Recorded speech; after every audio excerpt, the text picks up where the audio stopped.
I then relaxed and I was listening to this, flow of water. Yeah, and that sound was really soothing me. And then she turned it off, and I was like, turn it back on. And she's like, okay, okay, okay. And she was just following my lead, and she turned it back on, and it was warm water. And I was like, can you move the bucket towards me? I want to touch water. And she did that very gracefully. I was like, let the tap be flowing and let me touch water. So I rested my head on the wall behind me. I put my fingers into the water, and then I remember being completely zoned out.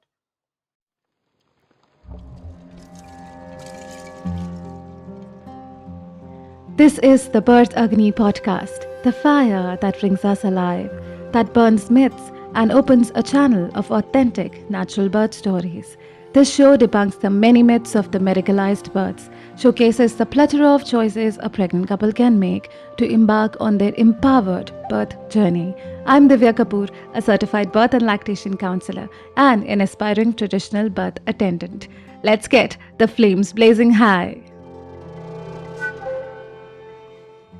The desire to have a natural birth. Disclaimer, that is how birth happens. Via yoni and is a sexual process, meaning it needs the same environment that intimacy needs and uses the same hormones and the same organs that intimacy does. So the desire is inbuilt in us to give birth, and that desire is natural.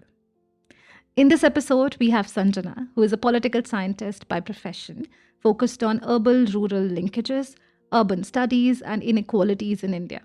She's the co founder of Bijwan Biodiversity and Collaborative Research Foundation. She's also won various awards for her work and her foundation, such as Rasmus Scholarship, the German Chancellor's Fellowship, and the Lush Spring Prize 2023 UK.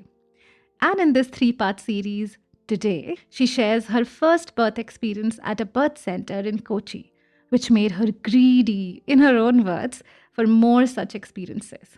Her story in a short while. Also, there are three events we are holding in May. One is the free birth awareness program on May 4th, a virtual session wherein we unload unpleasant birth experiences as a reflective exercise for those of you who had unnecessary cesareans or normal births but have lingering questions. It is also for women who want to avoid unnecessary surgery and can learn from the experiences of fellow women as we conclude with the necessary steps needed to achieve a birth one desires. It's really about what's necessary and what's not necessary. If this sounds like you, go to birthagni.com/contact us and fill in the form selecting free birth awareness program when it prompts you on your interest. You can also mark everything else not applicable NA if it does not suit.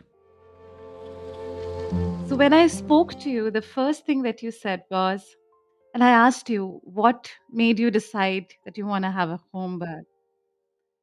And you said, lack of faith in the system and trust in myself. So, Sanjana, tell us, where did this trust in yourself came from? When did the journey of that building that trust in yourself really began? Thank you, Divya. Thank you for firstly inviting me and uh, wanting to hear me and see me through this podcast. So I'm very grateful to you. Um, and thank you for asking me this question also, because I remember telling you that it's lack of faith in the system and absolute trust in myself. And I know that it comes from my journey of an insecure girl in her 20s, figuring out life, and then investing in myself, in my growth, in nurturing beautiful friendships that slowly I began to see myself through my own lens. And when that happened, I think somewhere down the line from uh, being not ready to ever be a mother, maternal instincts came in at the age of 27 is what I remember. And I was just walking down the lane with a friend. At that time, I lived in Berlin, and I was walking down the road with a roommate, and I just told her that next year I will have a baby of my own, and this was September 2017. And in Oh. September 2018, I had a baby of my own, the first one. So who was that Sanjana and who is this Sanjana now? And this Sanjana, when this Sanjana sees that Sanjana, what does she feel? Hmm. So that Sanjana was um, fierce, just like this one, but in a very insecure way. This Sanjana is completely and absolutely unapologetic. Uh, at that point, I wasn't sure about, life mein kya hoga. There was a lot of uh, uh, lack of trust in the journey itself, and that stemmed from fears from childhood, all the self doubt that family, society, our culture, everything puts into you as a child doesn't let you be who you are. And then it's I would still not say that I'm the Sanjana who was designed to be me, but I'm slowly peeling off the layers. And right now, as a 34-year-old woman, I'm really in a happy space with myself. So I'm more secure in my body, I'm more secure in my life, I'm more secure in my relationships. And that gives me tremendous courage. And both my pregnancies have been extremely private, sovereign, and inward journeys. So I also want to, before we start, I also want to actually have this disclaimer that my story is only mine. It's not representative, not validating, not invalidating any other woman's story. It is completely about my sovereign journey as a woman into motherhood, into womanhood, into knowing how powerful this thing that we call the uterus, the womb is. And uh, both pregnancies have been tremendously powerful and inward journeys. And um, there's this thing that I figured out while I was pregnant for the second time, that about myself, is that I don't humans have designed this wonderful methodologies to find truth, and the two main methodologies are religion and science. Hmm. And I realized that I don't belong to either. So my quest for truth comes from a uh, deep inner space that comes from my own experiences, my own methods that I have devised for myself, and I enjoy that. Do you get what I mean? Yes, yes, yes. And when there are people who do not believe in science or do not align with science or do not align with religion per se, that has been me too. But I was more on the science side and less on the religion side for reasons of its own. So I looked up to nature for everything. Have you Right. been that sort of a person? I do. I do. When I stopped looking at myself as a social being or the social animal that we are supposed to believe that we are, and started looking at myself through the lens of a cat mother or any other mammal for that matter, I, I started observing how, let's say, as a mammal, again, I'm using a science term, we are mammals. But when we look at ourselves as mammals, then we realize, oh, look, that's what a fellow species is doing, and let's see how it works for me. And yeah, that worked tremendously well for me. Yeah. So, so when you said, Sanjana, that you had a sovereign birth experience, hmm or the entire journey into pregnancy, etc., was sovereign, what do you mean by that? I mean that I was completely guided by my intuition. The first one, I think I was a bit more naive, but yet I was much more powerful than the first time mothers that I have seen around me, because I wasn't giving birth to fulfill a role as a wife or a daughter-in-law or a daughter, or to be seen as, somebody who's fertile. But I was giving birth very consciously, wanting to be maternal, wanting to be, you know, pregnant and experience the whole journey of having life breathe inside me. So when I get pregnant, both the times that I have gotten pregnant, I have built a cocoon for myself from day one, where I know the space that I want to be in from the day I get pregnant till the day I give birth, and also 6 months into postpartum. So I have this whole thing figured out intuitively. I Mm. know the people who I want to be around, who have access to me physically, emotionally, everything. So this is what I mean by sovereign, because otherwise, women who get pregnant in India, in family, in social cultural systems, everybody wants access to the baby, for instance, or everybody has tips to share, and these tips are mostly uh, built around their own individual experiences and fears. And I did not want to listen to anything, not positive, not negative, nothing. I just want it. That's what I said. It was an absolutely inward journey where I looked into myself, my own gut instincts every time I was in doubt or needed help. So it was completely about me. Yeah, that's powerful.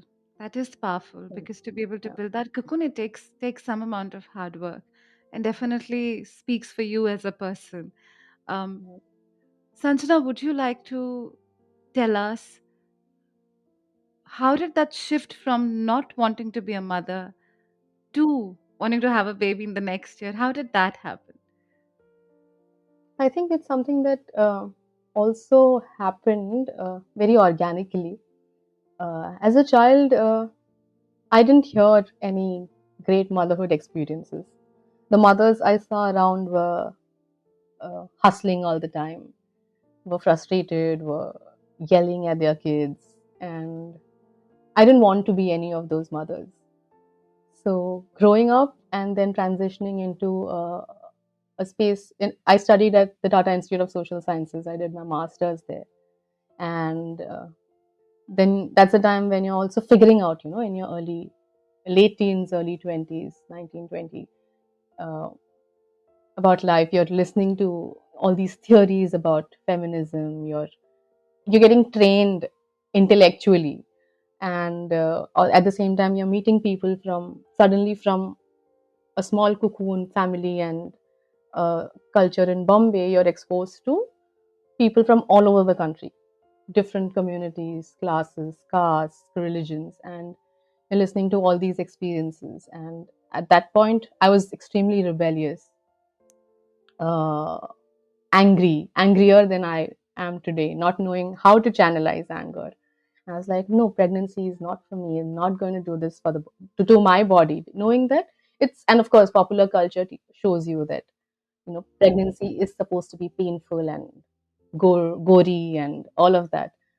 Um, so then, yeah, those ideas were deeply conditioned into me that, motherhood is not for me. I'm not going to give birth.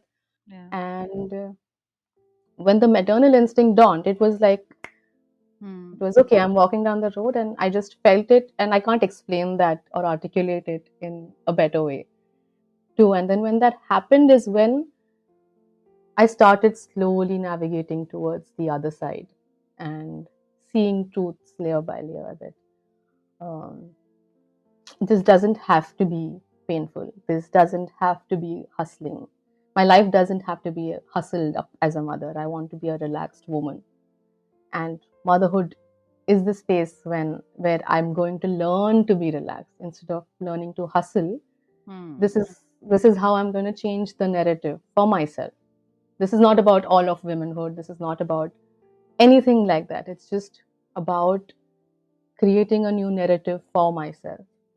And it was after this feeling of wanting to be a mother that set into me that these transitions happened to me, and it's still happening. The most important realization, Divya, that I had is that I'm allowed change.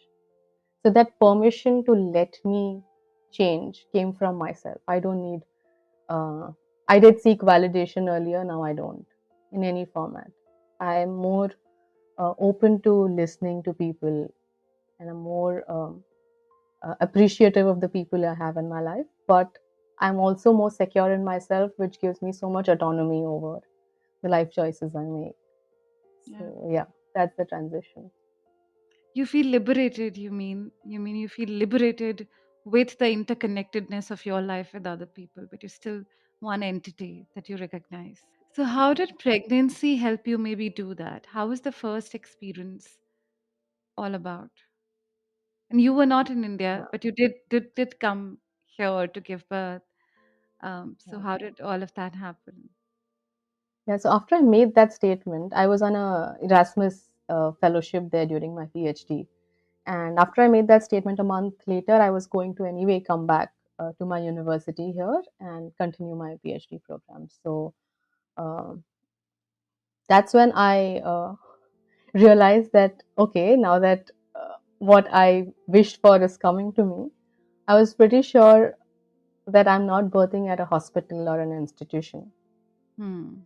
Uh, and I had no access to any kind of information or women or people who were in the non-institutional birth spaces. At that time, all I knew was what I don't want, and I was very Hmm. clear.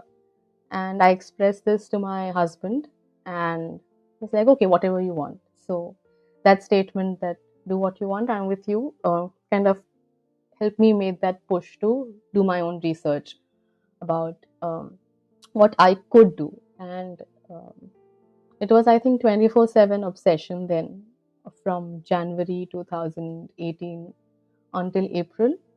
I met a lot of people, I spoke to a lot of people. Google helped really to connect me to different women and read some stories. And that's when, at that point, I found Birth Village, which was a small home in, it is, of course, a midwifery led institution. At that point, it was run through a small uh, 3 bedroom bungalow in Kochi, in the heart of Kochi, and it felt right at that time that, okay, this is the space where we must go and birth, perhaps.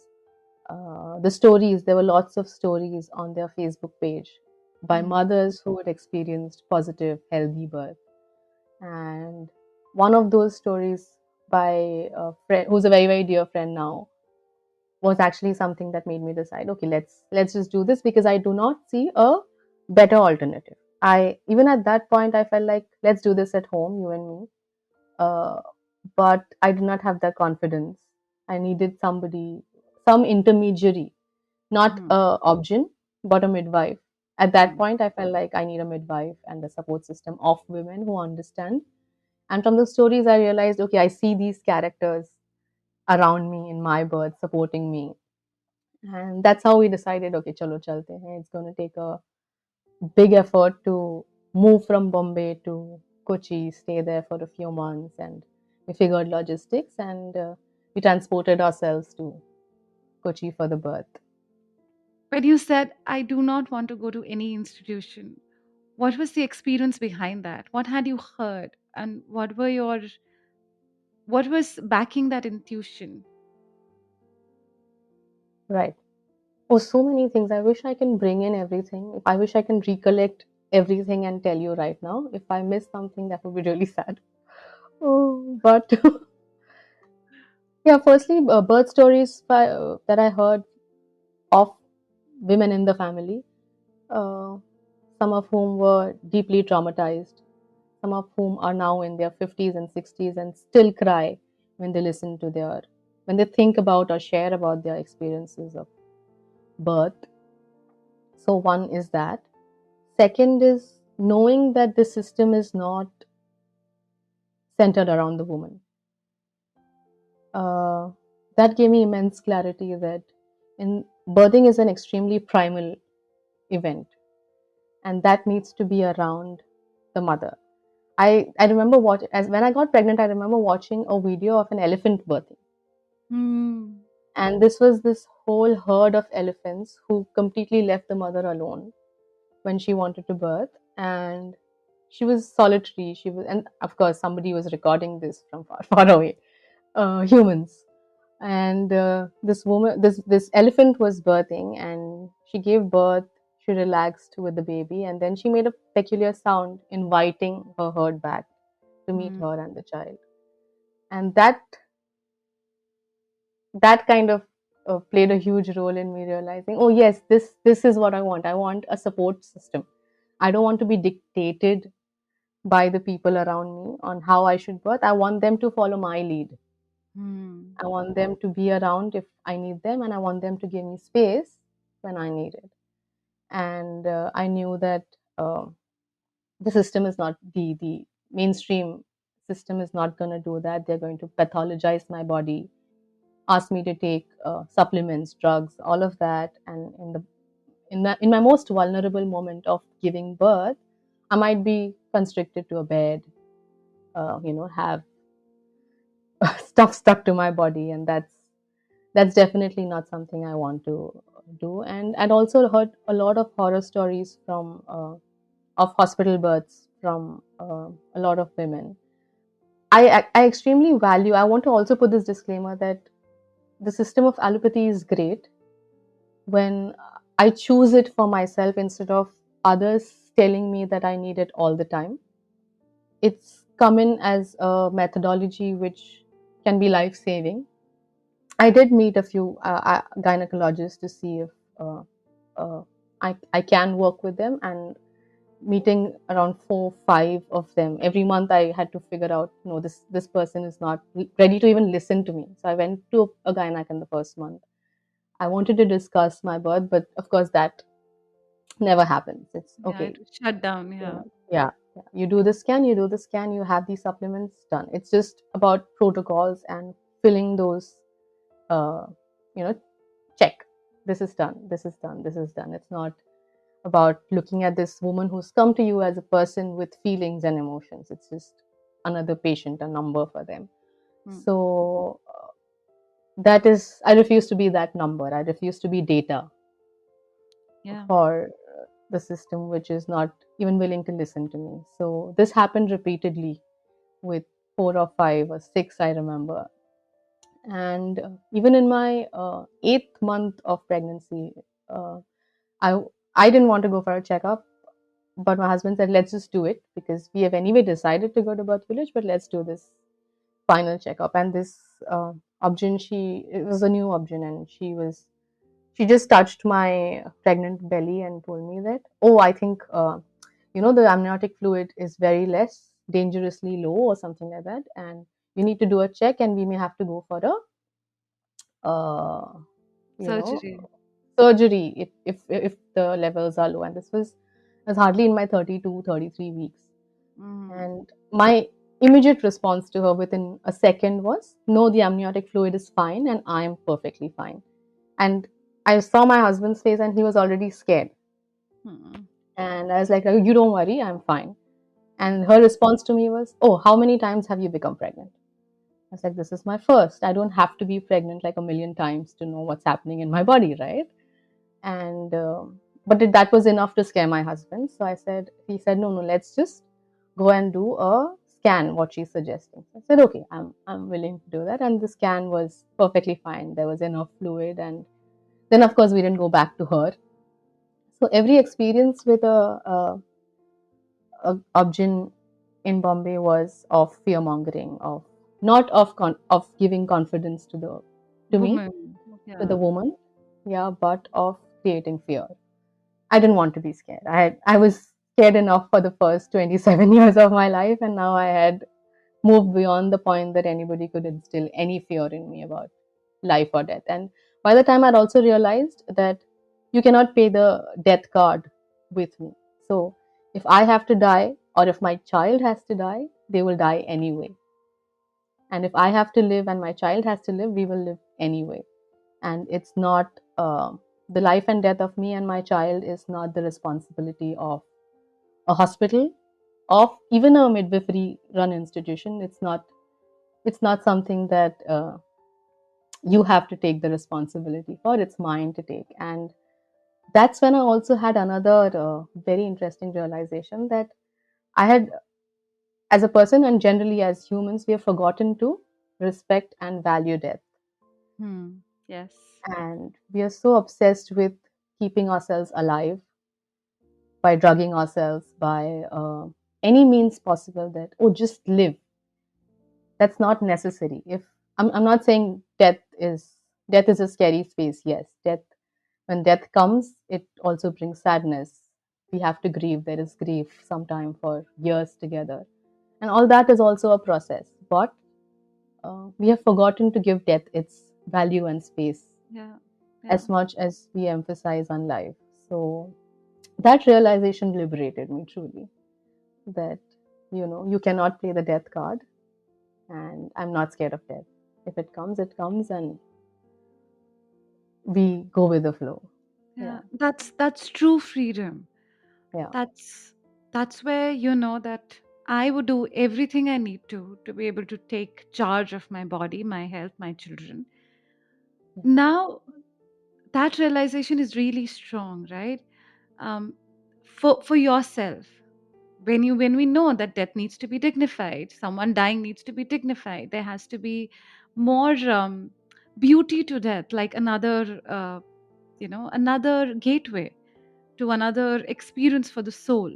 And we as a culture heavily rely on karma, soul, reincarnation. We have those right, beautiful folklore and stories where death was dignified. It yeah, got vanished somewhere when the Western medicine, everything took over, and the Western way of looking, scientific way of looking at everything, and not spiritual way of looking at everything. But how did that realization come in so strongly? Was that a culmination of all the reading you were doing, all the things you were listening, or it just came to you intuitively that, you know, yeah, yeah. Every realization has been guided by intuition, and it has come when I've stopped reading, when I've stopped listening, when I've stopped looking, and that's when I said that pregnancies have been inward. hmm, And the moment I stopped receiving any kind of data externally is when I've had these very strong points of, aha, oh, this is how I should look at it. I shouldn't look at it as what's been told to me or what I'm reading. Sometimes also interactions with older women, their life stories. When they're sharing, of course, very colloquially in, you know, everyday talk, but they don't sometimes realize themselves that they're also spitting a lot of wisdom, which may be useful for the younger girls. And that's also when I realized, oh, that's why we need this uh, healthy feminine energy, or even for the boys for that matter, healthy masculine, to help us transition these ages and to know where we stand and how we need to navigate life. So I would give credit to some of these women, random women. It's not women in the family or even in the friend circle, people I've met randomly who talk, and you just, when you're listening to them, something comes up, something resonates. And I've had those moments quite a lot. Yeah. But yeah. yeah, that's when you're driven, you're pulled by the forces of nature into a story that you were supposed to be a part of. So it's just how magic works, and if you believe Yeah. in it. Um, Yeah. when you're strongly looking for something, looking for a direction, it comes in its own Right. way, in its own beautiful ways. It's all about surrender. So I think you were already Yeah. surrendering to, Yeah. and you were already there. The I'm trained to be an intellectual, being in our headspace and not feeling but thinking all the time. So I was also letting go of that training somehow, and uh, being in my heart space and thinking from my heart. So detoxing the intellect, not being intellectual, not being in my rational, reasonable self, also helped me see these truths which otherwise we need a methodology of a religious system or a scientific system to find. and yeah, and then slowly but steadily I know that what's truth to me today is what has been given to me from my intuitive energies, my gut. That yeah. sacral response is what we call it. So Yeah. then, how did you decide on birth village? You had already found them. How did all the preparation for travel, um, yeah, Hmm. started? And you decided now I want to go. And which week did you travel? I traveled in my 37th week. Our plan was to go earlier, so it was basically just figuring out logistics. कहाँ रहना है, uh, कैसे जाना है, how much longer after birth are we going to stay. So I have this very good habit of writing everything down, that needs to be done, and then check, check, check. So then it just flows smoothly. So luckily at that time, my father was in Kochi, and I delegated the task to him that, I'm going to be coming to Kerala to birth at this place. This is the address. So find something for me within a 5 kilometer radius. And he found a space bang opposite birth village for us to stay. So, Wow. and he stayed with us. So that was check. And then, of course, I booked my tickets, all that happened. But this was August 2018, and the time when Kerala was heavily flooded. And if you remember, the floods had dysregulated everything. There were no trains going in, coming out Yeah. for almost a month. So that's when also people started calling me and saying, "Oh, you're going to Kerala, so it'll be epidemic hit. How will you go? What will you do? Why would you do that? Why don't you register in a hospital here?" But I was quiet most of the time. I was like, "Yeah, let's see, let's see, let's see," and then I canceled the ticket, rebooked for the next week. It didn't work out. So then I think I remember canceling and rebooking 4 times. And by the Mm. fourth time, the trains had opened up. And my husband was like, "You think we can travel?" I said, "Absolutely," because I had a very active, healthy pregnancy. I was running around, I was doing everything that I wanted to, eating healthy in the first time around.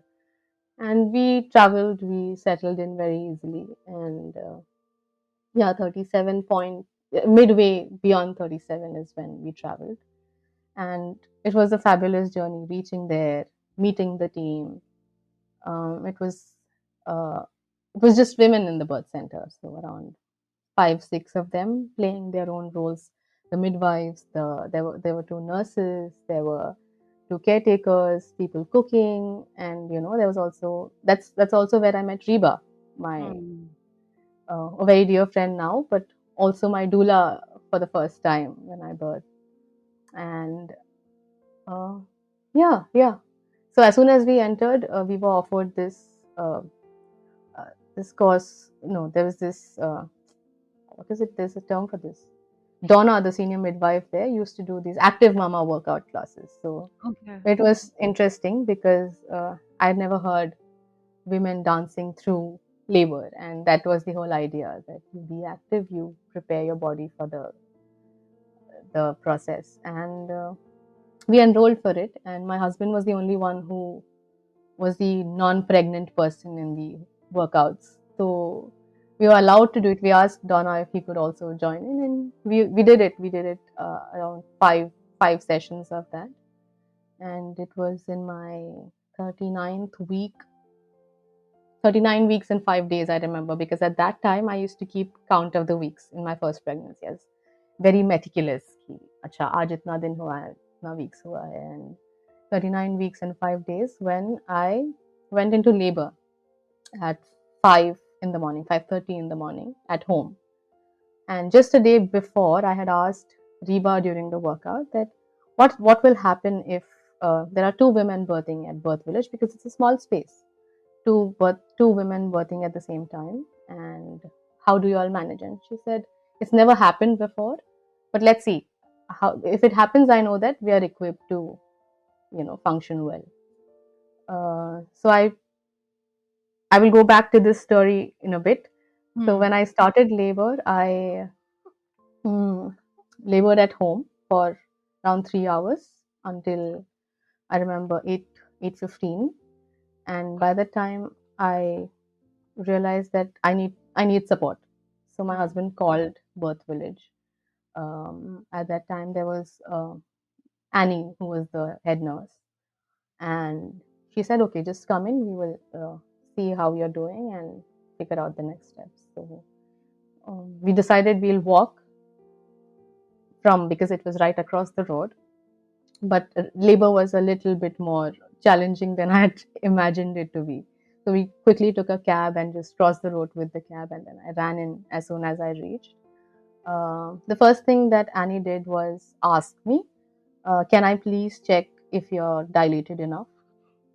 And I was like, "Yes." So she was like, "Are you listening to me?" Because I was in a different zone completely. I was Mm. not, yeah, it was, yeah, yeah. I was very aware of who was around me, what was happening, but I was also not on the same energy and realm as others. So I was You're inward. not focused outward. Yeah, like you said, Yes. inward. You were inward. Yeah. Yeah. Yeah. So she asked me again. See, I will be putting my fingers inside you to check how much you're dilated. Is that okay? So she asked me for the second time. I remember her words very clearly because I was not seeing her. I was just listening to her. She was like, Sanjana, Sanjana, are you listening? And I was like, yes, yes, just do it. Do what you need to do. Hmm. And she did it. I didn't feel anything. It Hmm. wasn't painful or anything at all. She did it and she was like, okay, you are 10 centimeters dilated and you can birth anytime because of the way I was, And by this time, it was just Annie, me, and Raul in the cozy. They had created this wonderful, cozy, dull, well lit bedroom for us. And I felt very comfortable. So I was lying on the bed, I was walking out to and fro from the door of the bedroom to the back. I was running to the toilet, trying to sit on the toilet and figuring out what space or what position works well for me. And everybody was running behind me. It was like, "Acha, ye jahan ja rahi hai, iske piche piche piche piche piche bhago." And that's truly what a pregnant woman in Need. labor wants, Hmm. needs. Yes, yes. And I wish that for everybody, every woman Hmm. who wants to birth. So that was happening, and all this is happening from 8. I think we arrived around 8:15, and from 8:15 to 8:30 a.m. in the morning is when all this happened. Annie checking me trying to find my safe space in that bedroom. And by 8:30, I also saw Reba coming in. So she joined the team at 8:30, and she said something to me. She's like, "You're fine." She kept her head in my head. "You're fine. You'll be doing well." And she just smiled, and she was also there. And that's when I was told that there is another mother upstairs who's come for birthing, and she's been there for the last since the last night. And it had never happened before in Birth Village that two moms were birthing together, and that's what I That's had asked just a day. Yeah. that's how intuition works. Mums knows. I have goosebumps, but it's not the first Mm, time that I have goosebumps listening to mom who are intuitive, who are there yeah. in their element to tell Yeah. things that have happened, that they Yeah. asked or just had a feeling about, and then they spoke about it, and then they Yeah. see that as a reality because Yeah. something is speaking to you as a human being. Um, Yeah. that if you don't believe in God, if you don't believe in anything, but there is a power out there that speaks to us. Yeah. Let's just say nature. That's how I align myself also. Mm-hmm. Nature. Something speaks to us and that's guiding Yeah. us. There's a guiding force for Yeah. all of us. Wow, I have goosebumps. Yes, go ahead. Yeah. Yeah. Absolutely. Absolutely. So yeah, so at that point, the founder of Birth Village, which is Priyanka, she wasn't around. She had gone for some conference outside of India. So there was the senior midwife Donna who was helping the other mother birth upstairs with two other Birth Village team women, and I had on my team Annie and Reba and my husband. And after figuring out what works well for me, Annie also helped me try to figure out, saying, "Okay, why don't you just lie down and I'll help you lift your legs and all." I was like, no, no, just leave me alone. I Mm, remember telling that, no, no, I want to go back to the toilet. And I was mm, sitting on the toilet and I was extremely comfortable on the commode, the Western mm, toilet. mm. And I was there. And then Annie again got me back to the bedroom, thinking she in her head wanted perhaps me to be in the bedroom and comfortable. She got me back, and then I left her hand and I ran back into the toilet. This is the third time I was going into the toilet in like Valid. 30 Yeah, minutes. and it is relieving. And even if you birth Yeah. there, there's no issue really. And it was a beautiful, clean, huge toilet. So I really liked that space. And my husband later told me that, is it because you feared you might pee or poop that you were there, or you were just following your intuition? I was like, no, I was not worried about anything of that sort. If I pee, I pee. If I poo, I poo. It was just completely comfortable for me to be sitting there and bending, and just gave me more space. So I went there, and this was my third run to the toilet. I was tired. I remember snoozing for a few seconds, and that's when Reba started waking me up. That, oh no, you're doing well, and we are here. And she opened the tap of water to fill the bucket. Hmm. So I then relaxed, and I was listening to this. flow of water. Yeah, and that sound was really soothing me. And then she turned it off, and I was like, turn it back on. Hmm. And she's like, okay, okay, okay. And she was just following my lead, and she turned it back on, and it was warm water. And I was like, can you move the bucket towards me? I want to touch water. And she did that very gracefully. I was like, let the tap be flowing and let me touch water. So I rested my head on the wall behind me. I put my fingers into the water, and then I remember being completely zoned out. I was in a different space. All this is happening very, very fast. Okay, this is Hmm. Hmm. still around 8:45 or so, and then I was like, Reba, can you put some hot water? This water feels good. Can you put some hot water on my belly and my body, my torso? And she said, no, no, you're way beyond that point. You might not need it. Is what I remember. I remember all the words very, very clearly, even today after 6 years. Um, but I was like, no, just do it. Just put water. And she poured like 2 mugs of warm water. It was not hot. It was warm water on my belly, and then I relaxed so much more. And within another minute, I was like, okay, I'm going to push. And I got ready. I held on to Rahul's hand, my husband's hand on the left, and there was Reba on my right. And Annie was like right in front of me. And I was like, I'm going to push, be ready. And Hmm. I remember pushing. The first time I remember pushing. And I did uh, make a very deep guttural ultrasonic sound at that time. Hmm. And they said, oh, baby is crowning. But that wasn't enough to get her out. And then I made a little squat and holding on to these two humans with all my power. And in the second time around, now when I reflect, it's not, I didn't push. It was the fetal ejection reflux which Happened on its own. worked, happened on its own, and I just lent it my full power. So I pulled these two humans as close to me as possible, and the baby was out. And I think she flew in front, and Annie caught her, and she was immediately transported within less than a second to my chest.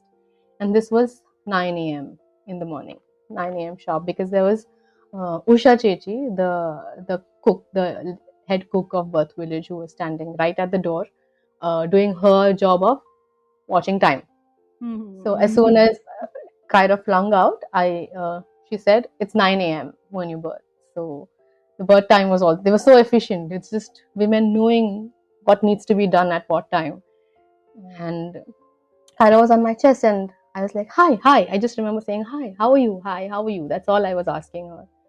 And she was at peace. She was on my chest, and they helped me walk back into the bedroom from the toilet. And we slept. We got the golden hour. I kept Kyra on my tummy, and I saw her crawl. I didn't touch her. I saw her crawl from my belly, squishy belly, up until my chest, and I saw her do it all by herself with zero guidance from me or anyone else. And she found my nipple and she latched in, started suckling, and I think that was the biggest success for me as a woman, birthing the child and letting her be in her element. No Yeah. separation, no birthing, no bathing, no kind of interventions after she's born on me or on her. She was healthy. And the most interesting part is throughout my pregnancy, I used to speak to her every day. I knew that I wanted a girl. I knew that she's going to be a girl, and it was a girl. I knew what name I wanted to assign to her. And I used to tell her every day that please make sure that you come out of me before the 10th of September. So she Hmm. was born on 9th September 2018. And Oh. I, yeah, and I also told her that please make sure that uh, uh, the labor is not beyond three hours or so. And my labor was exactly 3 hours. And I told her that please be at least 3 kgs when you're born, and she was exactly 3 kgs at birth. So everything that I communicated to her is what she Happened. also, yeah, yeah. Hmm.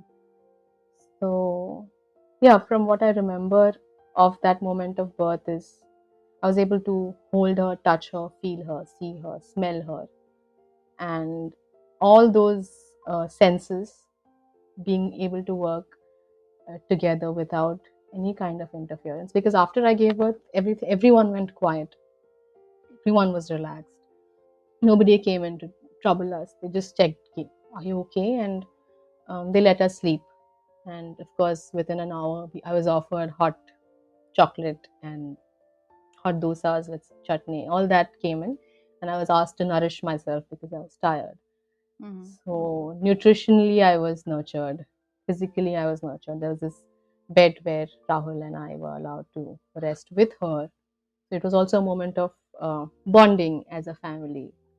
And uh, this would not have happened otherwise if I had chosen any other space.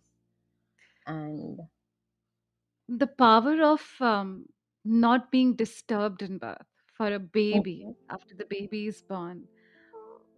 So, when you've seen an undisturbed birth, even as a mhm, birth worker, there is nothing in your brain that can go back to yeah, assisting or helping in the system.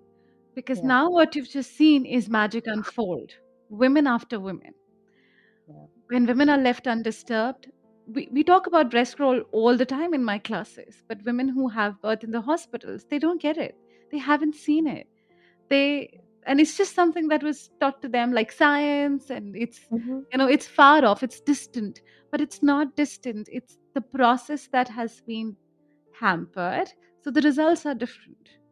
right, So we are not really just talking about a live baby and a live mother. We're talking about so much more that this process was designed for hmm, you as a woman to absolutely, come back to your own magic. Women are magical. yeah, Creating a baby, talking to your baby, and conveying and communicating what you want, and all that happening is magic right in front of us. mhm, It just warms my heart that this story is so powerful, so magical, and I hope the listeners who are listening to it feel what that is, and then make their choices accordingly. So yeah, you traveled almost towards the end of the third trimester. You had a mhm, nice, beautiful birth because you visualized, you had surrendered, you didn't have fear, yeah, and you were completely on board. And yeah, that's powerful. yeah. And I missed a very important point actually that up until then I was very critical of ideas of God that people wanted me to believe in, especially in the family. Um, but in the moment of her coming out from the womb to the earth side, in that it was not even a second, it was much, much lesser than 1/100th of a second. I don't even know how short this span was. But in that moment, I was painless. I experienced the divine. That's the best way I could put it. I was not in a realm which I was before or after it. And it was such a short moment. I will never forget it. It was a pure realm where which helped me transition from, which of course got her out, but it was a transition for me. And as soon as she was born, I remember lying on the bed, and when the golden hour was happening, that I want to be in that realm again, even if it's for that 1/100th of a second. I want to give birth again and again and again. And I was like, I want to have 9 girls. Please give me 9. I was telling my husband, and I think he was already so overwhelmed. He was like, hmm. But I became greedy at that time. That, oh my God, there is this realm which cannot be articulated. I cannot make anyone believe it. I cannot share also because I might become a laughing stock after all, to share this among people who have their own ideas of God. So yeah, I cannot assign a term like God or anything to that realm. It's beyond what we can restrict ourselves to in words. And when I experience that, I know that completely and absolutely I believe that there are these beautiful powers which guide us and help us live and show us the truth all the time. And we really don't need any books, any gurus, any organized system to tell us what that truth is or what that realm is. they can of course be there if you choose to, but your truth will come to you only when you decide that you want to experience it, and it's just another force of liberation which happened. Yeah. Yeah, and I'm so grateful for that birth, for to that child of mine, my firstborn, that she helped me experience that. So I'm very grateful in the way that she chose to come to earth and chose me. Again, this is something which is mocked a lot, the idea that Mm. kids choose who their parents. I know, I don't believe, I know that uh, we choose our set of parents, we choose how we come to this realm on earth, and we choose everything that's happening to us. Um, Yeah. I don't want to give it terms, any terms at all. It's just uh, how it is. And yeah, so birth was fantastic, but what I was not prepared for was postpartum. Should Mm. we go into that? We will, but I want to go back and ask a few questions. But Hmm. before that, I do want to, continue, linger a little more on the Yeah. power of that power of nature and that realm that you're talking about. Hmm. Women do go into a sense of bliss. There is, and whatever you call it, like if you're not trying to name it, it's that. So we call it bliss when we're trying to explain it. Probably it's. I haven't experienced that, to be honest, Hmm. um, because I came into this work because of my unnecessary cesarean. But there were so many parts of me that needed to fit into this life journey, probably where I'm supposed to be as my destination on earth. So, yeah, that soul chose me. We had that sort of a birth. Things turned out to be because I was supposed to be here. And I met the right people. I didn't do everything on my own. I met the right people. And then the effort aligned with that direction, like you're saying, outside of the books. Um, And what I really want to say is you make space for it. All that we need is to let the magic unfold, is have faith and make space for it. We have faith in abundance in our culture. And I think all we need to do is align it back to ourselves than Yeah. to Outsource it. something outsource it, distant and Yeah. far, that can further Yeah. manipulate and have a power dynamic created and a you know so I wanted to go there. And after that, Hmm. I do want to ask you, how many weeks were you when you went into labor, etc., etc. Yeah. Yeah. So when we were doing birth training classes, which was also something phenomenal at that point, which was being offered there. There was Reba offering birth training. There was Childbirth also classes. Yeah. childbirth classes, which I think we did two of them. And in that class, I was asked, I remember that, when would you be comfortable to birth? So from what I had read intellectually, I was telling her that between 36 to 42 is when I'm comfortable giving birth. 36 weeks to 42 weeks. Uske baad, I might get anxious or need some kind of an intervention. And she was like, okay, fair enough. This is what you're. And I birthed around a good time. 39 weeks and 5 days was good.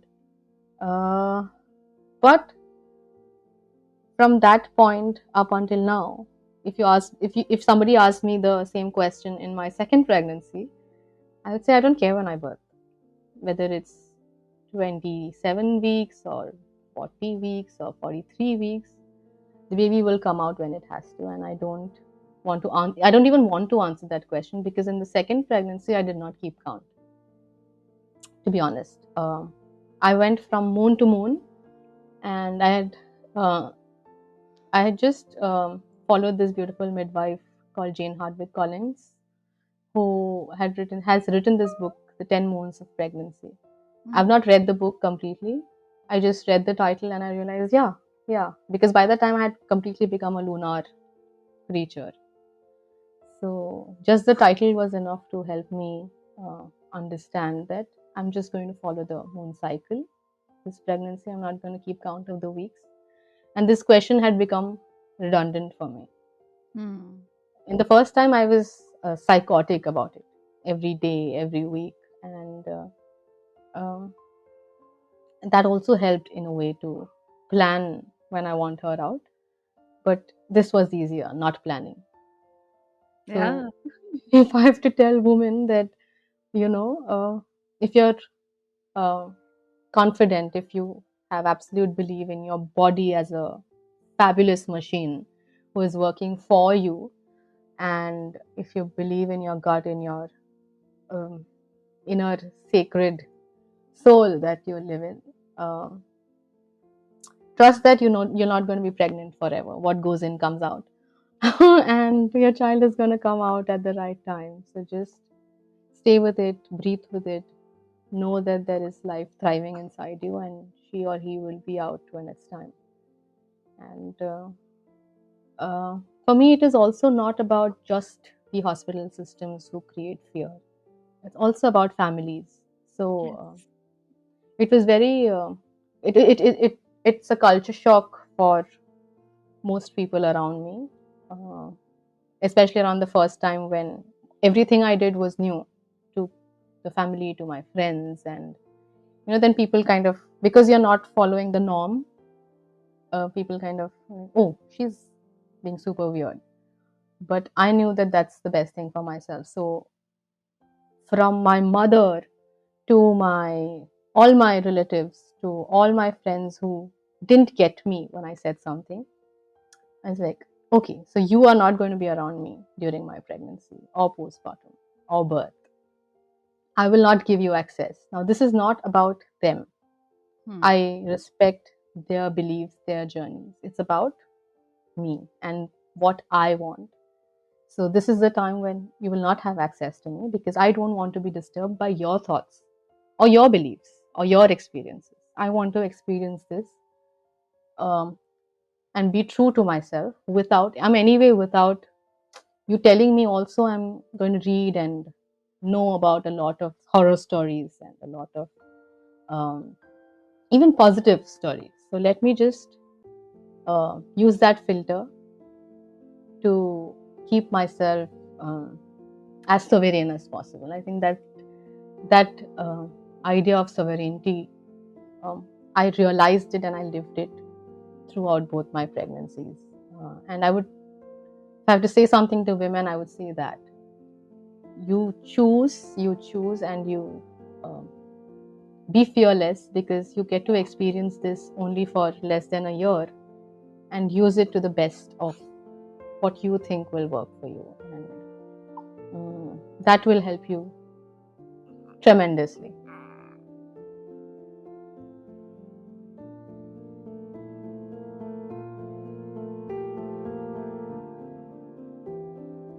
I hope this episode inspires you to be fine with your burning desire to birth the way you want and still surrender to the process of nature alone.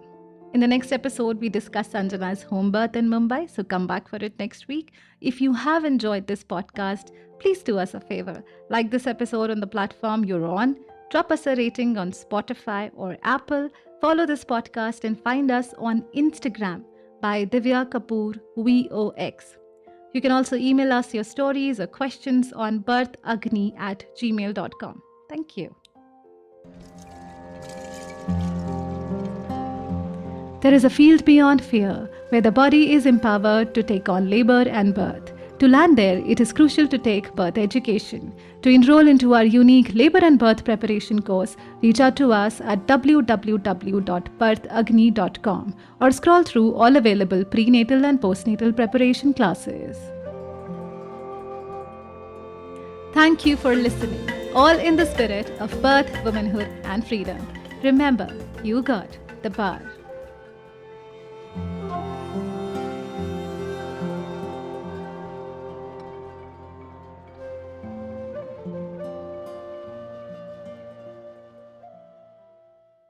This podcast is about physiological birth and does not offer or claim to provide medical knowledge or diagnosis.